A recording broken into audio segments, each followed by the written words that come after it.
கோவை மாவட்ட அளவில் நடந்த மாபெரும் விதை திருவிழா தாய்மண் அமைப்பு சார்பாக நடைபெற்றது.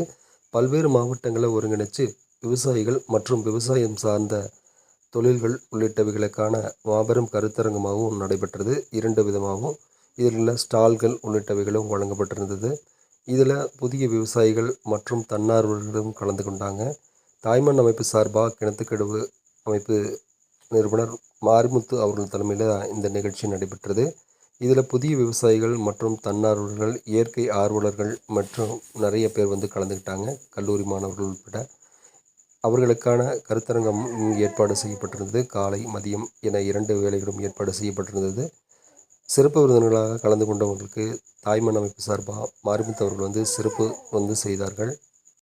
நேரடியாக சந்தைப்படுத்தி விவசாயிகளுக்கும் கல்வி கல்லூரி மாணவர்களுக்கும் விவசாய பயிற்சியை வழங்கியும் தமிழகத்தின் பல பகுதிகளில் இவரின் பொருட்களை நேரடியாக மக்களுக்கு கொண்டு சேர்த்தும் விவசாயிகளை ஒன்றிணைத்து இவருடைய முயற்சியால் இன்று பொள்ளாச்சியில் தாய்மண் இயற்கை விவசாயிகள் நேரடி சந்தையை நடத்தி வருகிற ஓய்வூதிய உழைப்பாளி திரு மாரிமுத்து அவர்களை